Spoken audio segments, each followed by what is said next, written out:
Enfin, la classification par échographie ovarienne avec ou sans IRM.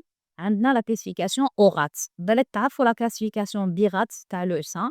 بصح ORAT, je ne sais pas est-ce que vous la connaissez ou non. Donc, FERA, c'est une classification. Les FERA, plusieurs stades. Le stade 0, c'est-à-dire c'est un examen incomplet qui ne permet pas de conclure. Donc, on n'arrive pas à conclure par rapport à l'image, est-ce qu'elle est physiologique ou la pathologique.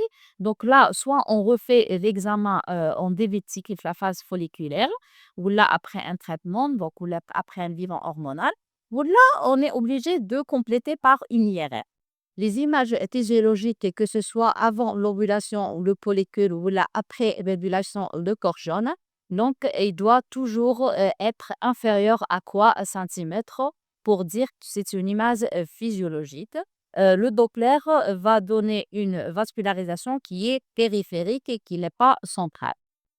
Les ORAPS 2, ce sont des lésions bénignes, certainement bénignes. Bon, on ne confirme la bénignité et la malignité vers après la NAPAT.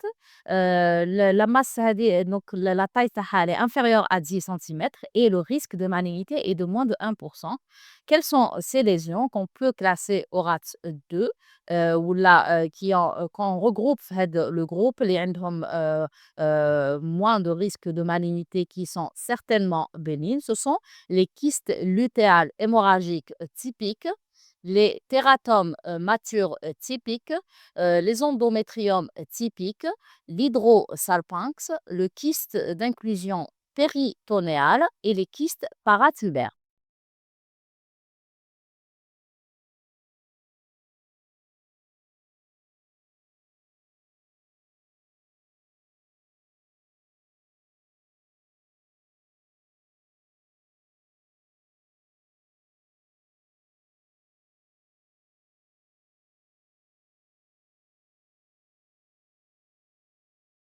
Le kyste utérique survient avec la grossesse, donc le diagnostic différentiel par excellence, c'est la grossesse extra-utérine. Parfois, on est amené à faire une célioscopie lorsqu'on a un doute. Comme tous les kystes bénins, donc il peut se compliquer de torsion ou d'hémorragie qui pourra nécessiter une intervention en urgence. Une sophrorio, généralement, il est uniloculaire. Mais إذا كان multiloculaire يتسبكتي إنينول ولا un syndrome d'hyperstimulation évalué.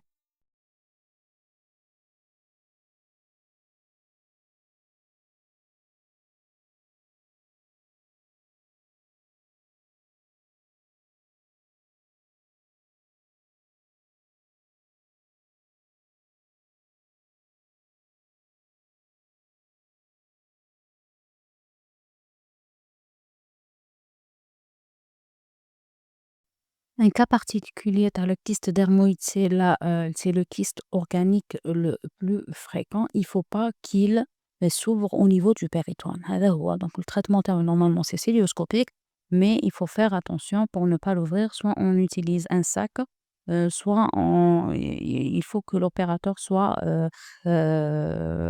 chez compétent. Il a l'habitude de faire ce genre de kystectomie par voie cilioscopique.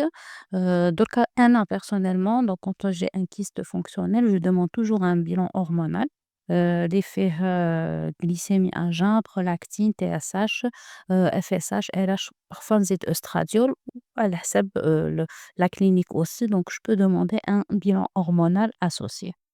Les endométriomes, les هما c'est de l'endométriose sous forme de kyste au niveau de l'ovaire. Ils jouent par trois phases. يكونوا ومن بعد évoluer ومن بعد يولوا نعيطوا لهم à terme. كي يكونوا l'aspect تاعهم change, mais les points les communs c'est que c'est un kyste généralement اللي نلقاوه في le côté gauche. Donc statistiquement on a trouvé que les endométriomes généralement نلقاوهم sur l'ovaire gauche.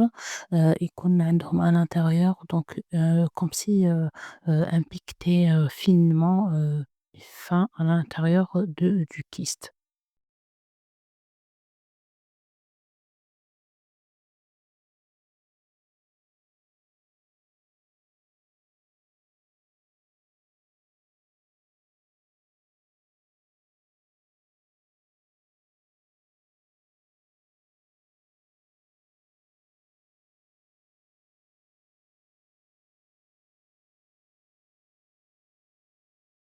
Dans le cas où on suspecte une infection génitale os avec des douleurs pelviennes, une fièvre, fleu touché, des douleurs à la mobilisation du col, ou là, un empattement ou bien des douleurs au niveau des culs de sac, l'échographie, on peut avoir une masse latéro-utérine.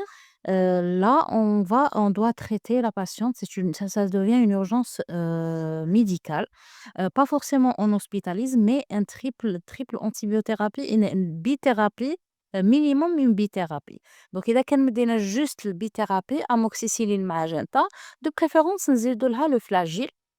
Le flagyl pour la femme, donc par voie locale, un ovule le soir, gentamicine 80 milligrammes, une injection en IM par jour, l'amoxicilline 500 milligrammes, 2 fois par jour. Avant de lancer le traitement, vaut mieux lancer des prélèvements, un ECBU, un ECB des pertes avec FNS et CRP pour avoir un bilan avant le traitement. Et si nécessaire, s'il y a une amélioration ou là, une aggravation, on peut refaire les bilans pour juger de la nécessité d'une hospitalisation ou non. La conduite à tenir devant toutes ces pathologies ORATS 2, classées ORATS inférieures à 10 cm, va dépendre de l'état hormonal de la patiente, est-ce qu'elle est ménopausée ou non. Pour les femmes non ménopausées, inférieures à 5 cm, on ne fait rien. Donc au-delà de 5, c'est-à-dire entre 5 et 10, puisqu'elle a déjà ORATS 2 ou inférieure à 10, on va revoir la patiente 2 à 3 mois après. Rien en cas d'endométrium ou de tératome, on peut attendre une année, donc on fait des contrôles annuels. Mais il faut toujours faire attention aux torsions, des kystes ou là des ovaires ou là des annexes. Donc il faut sensibiliser la patiente aux moindres douleurs, donc de consulter. Pour les femmes ménopausées, rire les formes mononoculaires, qu'on peut surveiller chacun. Par contre, le reste, on est obligé de compléter par une IRM. Lorsque la lésion ovarienne dépasse 10 centimètres, donc là, on est soit au FLE 3 ou l'L 4 ou l'L 5, et plus nzido le degré à l'ORAT, c'est à la classification, plus le risque de malignité augmente. Toutes les pathologies qu'on a vues, FLORATS 2, donc qui photo 10 centimètres, elles vont se classer automatiquement BIRATS, ORATS 3. En plus des dimensions, donc qui qu'on a une paroi qui est irrégulière, malgré si elle est mince, inférieure à 3 millimètres, mais elle est irrégulière. Quand on a des cloisons régulières, c'est le cas, et quand on a un Doppler qui est bas, le flux Tahoe, il est bas. Le fait, d'avoir des végétations 1 à 3, une composante, solide, un aspect multiloculaire, que ce s malgré que toujours le contour il est, régulier et le score Doppler il est bas, في هاد le cas donc نزيدو ب1 grade et la conduite à tenir donc va beaucoup plus vers la chirurgie. On va discuter, la chirurgie, plus ou moins l'IRM juste pour avoir un bilan, lésionnel et décider de la voie d'abord, et de la chirurgie. Enfin, qu'on a plus de 4 végétations, quand on a des contours irréguliers, le score Doppler qui est élevé, une ascite, des nodules péritonéaux, c'est très en faveur d'une malignité, c'est directement la chirurgie.